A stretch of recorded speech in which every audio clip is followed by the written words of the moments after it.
हम लोगों ने बहुत किया कि कोई भूखा न रहे, लेकिन रोजगार के लिए बहुत प्रयास नहीं हो पाते। ये प्रयास शुरू हो गया है और मैं आपको बता दूं कि जनवरी के महीने में एक दूसरा रोजगार मेला भी मैं लगाने जा रही हूँ। उसका अभी जगह तय नहीं किया गया है, लेकिन जनवरी में दूसरा लगाने जा रहे हैं। मेरा आप लोगों से देखिए 2 ही 3 युवाओं से यहाँ पे रिक्वेस्ट रहेगा कि कभी जो नौकरी मिले उसे आप लोग शुरू करें।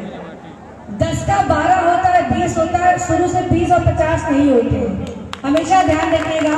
बाद में बच्चे मुझे फोन करते हैं कि मैडम वहाँ सैलरी कम थी। मैं कह रही हूँ खाली बैठे थे ना, अभी शुरुआत तो करो ना। आपको आज आप 10 करोगे तो कल को 12 होगा, 15 होगा, 20 होगा, आपका एक्सपीरियंस काउंट होगा। लेकिन अगर आप घर बैठे रहेंगे तो आप तो किसी कैटेगरी में नहीं आएंगे। तो बेटा आप लोग ज्वाइन जरूर करिएगा उसको। और देखिए हमेशा कुछ ना कुछ घर बैठने से कुछ नहीं होता, कुछ ना कुछ वहाँ सीखने को भी मिलेगा। और मैं कहती हूँ देखिए नौकरी करने की और पढ़ने की कोई उम्र नहीं होती है। इसका बहुत बड़ा एग्जाम्पल देखिए मेरे फादर हैं, बगल में बैठे हैं। रिटायरमेंट के बाद इन्होंने बीएससी कंप्यूटर में यूनिवर्सिटी में टॉप किया है भाई। तो मैं तो हमेशा इन्हीं का एग्जाम्पल हर जगह देती हूँ। ये 60 साल की उम्र में कर सकते हैं, तो आप लोग तो बेटा नए हो। जब कोई बच्चे मेरे पास में आते हैं कहते हैं मैडम मैं जॉब करता हूँ और मैं पढ़ नहीं पा रहा हूँ, यकीन करें 2 घंटे 2.5 घंटे की रेगुलर स्टडी भी आप लोग को बहुत आगे ले जाएगी। बूंद बूंद से ही सागर भरता है। और सफलता जो होती है ना, वो कभी कोई घटना नहीं होती है। कभी नहीं होती कि आप सो के उठे और सुबह एचएमएन की लिस्ट में है, ऐसा कभी नहीं होता।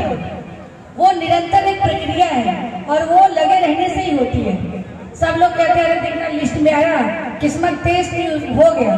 किस्मत देखो तब होती है जब हम उसमें निरंतर प्रयास करते रहते हैं, तभी है। इस लॉकडाउन के समय देखिए बड़ा मन में चारों तरफ निराशा था, लेकिन एक लाइन मुझे हमेशा याद रही कि माना कि अंधेरा घना है, माना कि अंधेरा घना है, पर दीपक जलाना कहाँ मना है। प्रयास तो करें हम लोग, बिना प्रयास के तो कभी कोई सफलता हासिल नहीं हो सकती है। और मैं आपको बता दूं इसमें हमारे प्रशासनिक अधिकारी हैं, इन लोगों का बहुत बड़ा योगदान रहता है।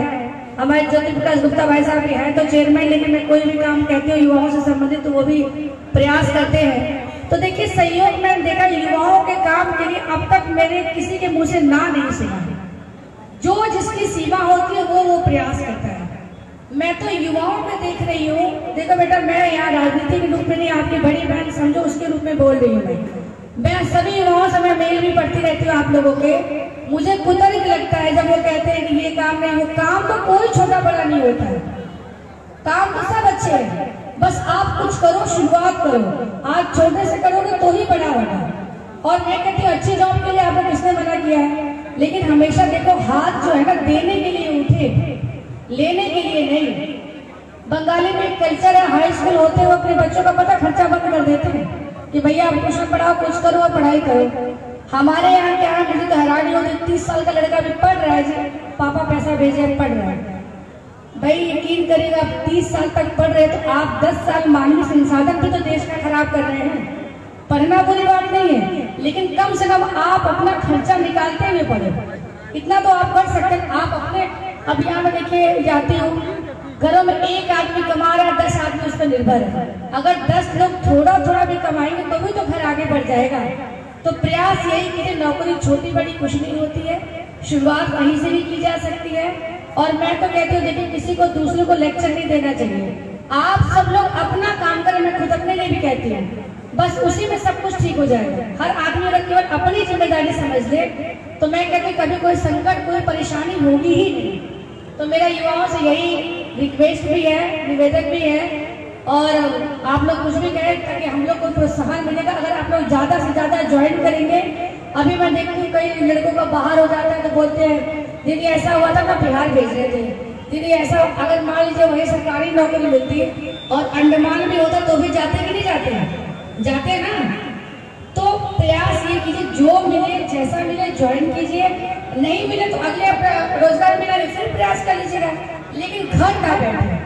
और यहाँ बच्चियां भी आई हो तो मैं इन लोगों से स्पेशल कहूँगी बेटा यहाँ पूर्वांचल में लोग बच्चों के ऊपर वैसे भी कम ध्यान देते हैं। अगर आप लोग पढ़ लिख के यहाँ तक पहुँच गए हैं, अगर कोई दिक्कत है तो मैं यहाँ स्टेज पे बैठी हूँ, आप लोग मुझसे भी आके मिल लीजिए। लेकिन प्रयास ये कीजिएगा कि जॉब लेके ही जाए यहाँ से, छोटा बड़ा कुछ नहीं होता, मैं बार बार कह रही हूँ। और कहीं दूसरे जगह भी जाके रहना पड़ता है तो कोई दिक्कत नहीं, आदमी पढ़ने के लिए भी जाता है, शादी ब्याह होता तब भी जाता है, तो नौकरी के लिए क्यों नहीं जा सकता है। तो ये तर्क के लिए फोन आप लोग ना करें कि यहाँ हो गया था वहाँ हो गया था। और अभी मैंने सभी कंपनियों से भी बोला है कि भाई बच्चों को जो सैलरी बताए, जो परिस्थितियाँ बताए वो बदलनी नहीं चाहिए। मैं सभी लोगों से बोल के आई हूँ, क्योंकि ये पिछले रोजगार मेले में समस्या आई थी, जिन्होंने बताया कुछ था और किया कुछ था, ये मैं सबको मना करके आई हूँ। और देखिए मेरा प्रयास यही है कि प्रधानमंत्री राष्ट्रीय रोजगार, प्रधानमंत्री राष्ट्रीय कौशल विकास मिशन में भी कई सारे कोर्सेज शुरू हो गए, कई कोर्सेज ऑनलाइन भी हो रहे हैं, तो उसका भी प्रयास करें आप लोग। अपने कई संस्थाएं में चल रही है, कुछ सर्टिफिकेट टेक्निकल डिग्री जरूर लें, क्योंकि आपने रोजगार के लिए एक बार ध्यान दिया होगा, वो लोग जरूर पूछ रहे हैं कि कम से कम ITI हो, कंप्यूटर हो, टाइपिंग हो, शॉर्ट हैंड हो, कुछ आता रहता है तो आप लोगों को कॉन्फिडेंस रहेगा, स्पीकिंग अच्छी हो, पर्सनालिटी डेवलपमेंट के कई सारे कोर्स होते हैं, ये सब जो टाइम है उसको आप करते रहिए। उससे क्या हो जाएगा कि आगे आपकी संभावनाएं बहुत बढ़ जाएंगी। और मैं यहाँ पे, मेरी तो यही उम्मीद है कि जो भी बच्चे यहाँ पे आए सभी लोग को नौकरी मिले, और मेरा प्रयास आगे भी निरंतर जारी रहेगा।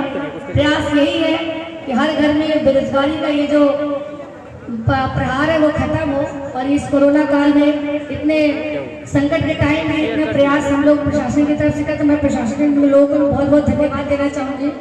इसी के साथ मैं अपनी वाणी को विराम दूंगी। सभी को संगीत यादव का सदर प्रणाम, सभी को हार्दिक शुभकामनाएं।